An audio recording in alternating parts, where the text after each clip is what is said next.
जब से हमारी सरकार आई है, दो तीन सेक्टर हमारे प्रायोरिटी सेक्टर है। पहला सेक्टर एजुकेशन है, दूसरा सेक्टर हेल्थ है, तीसरा सेक्टर रूरल इकॉनमी है। मुख्यमंत्री बनने के बाद जब मेरी डॉक्टर से इंटरेक्शंस हुई, आईजीएमसी के डॉक्टर से इंटरेक्शंस हुई, टांडा के डॉक्टर से इंटरेक्शंस हुई, हमारे चंबा के डॉक्टरों से इंटरेक्शंस हुई, मंडी के डॉक्टरों से इंटरेक्शन हुई, तो एक बहुत बड़ा अंतर गैप पाया गया।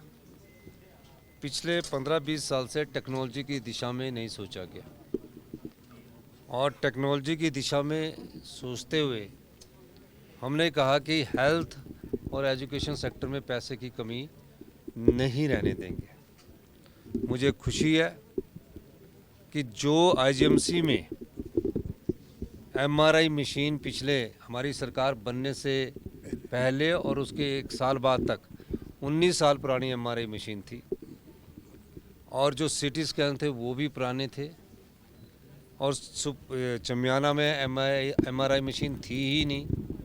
हमने चमियाना, आईजीएमसी, टांडा और मंडी और हमीरपुर में एमआरआई मशीन्स 3 टेस्ला जो दिल्ली एम्स में अभी लगी है, जो दुनिया की सबसे बेहतरीन मशीन एमआरआई 3 टेस्ला है, जिसमें एआई इनबिल्ड है, उसको यहाँ लगाया है। 19 साल पुरानी मशीन को तो ठीक करते करते मेंटेनेंस का ही इतना खर्चा आया है, तो ये लग चुकी है। अब जल्दी हम नेर चौक की एमआरआई मशीन का शुभारंभ करेंगे, उद्घाटन करेंगे, और मुझे खुशी है कि पहला हिमाचल प्रदेश का रोबोटिक सर्जरी जो चमियाना सुपर स्पेशलिस्ट हॉस्पिटल में हुई है, और उसके बाद ये आईजीएमसी में हुआ, उसके बाद ये नेर चौक में शुरू हो चुकी है और टांडा में शुरू हो चुकी है। तो जब तक टेक्नोलॉजी से हम अपने डॉक्टरों को लेस करेंगे, हमारे डॉक्टर पूरे हिंदुस्तान में उनका अपना नाम है, हमारे डॉक्टर हिमाचल प्रदेश के जो है सेवा भाव उनके मन में है, और निश्चित रूप से मेरा ये मानना है कि अभी कुछ अगले 3 महीने में यहाँ हम ऑटोमेशन लैब लगा देंगे।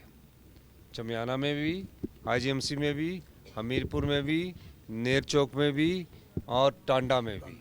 ऑटोमेशन लैब का क्या उद्देश्य रह जाता है? जिस तरह रोबोटिक सर्जरी से टेक्नोलॉजी अपग्रेडेशन हुआ, अब रोबोटिक सर्जरी की डेट जो एम्स में है वहाँ डेट लेनी पड़ती है कि हमें रोबोटिक सर्जरी करवानी है, एमआरआई की डेट लेनी पड़ रही है।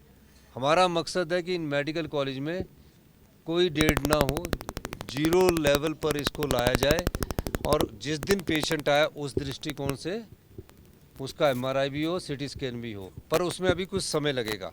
40 साल बिगड़ी व्यवस्था में सुधार करने में कुछ समय लगेगा।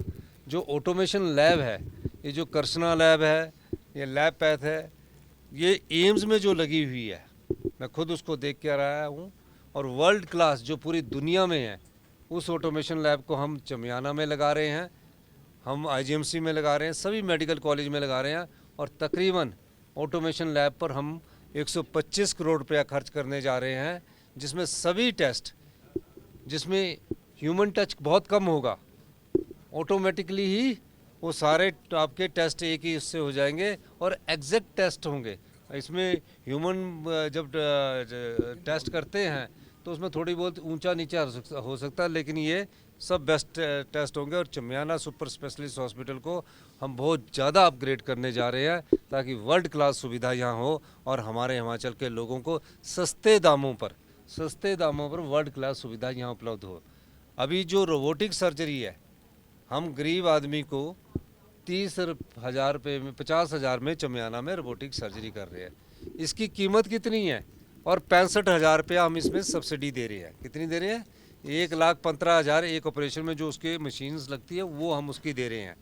और यही सर्जरी अगर 50,000 की करवानी हो, बाहर 40s में करवानी हो, तो 5 लाख रुपया लगता है। एमआरआई करवाना हो और पेट स्कैन करवाना हो तो 20-20, 25-25 हज़ार रुपये लग रहे हैं। यहाँ सरकारी दाम पर मिल रहे हैं।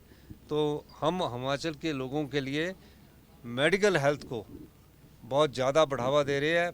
अभी समय लगेगा, लेकिन अगले 5 सालों में जो मेडिकल टेक्नोलॉजी और जो मेडिकल सिस्टम में हमने व्यवस्था परिवर्तन किया है, आप पाएंगे डॉक्टर्स की नियुक्ति हो रही है, असिस्टेंट प्रोफेसर की नियुक्ति हो रही है, और पे स्केल भी हम इनका अच्छा करने जा रहे हैं, जहां हमें डॉक्टरों की कमी पाई गई है।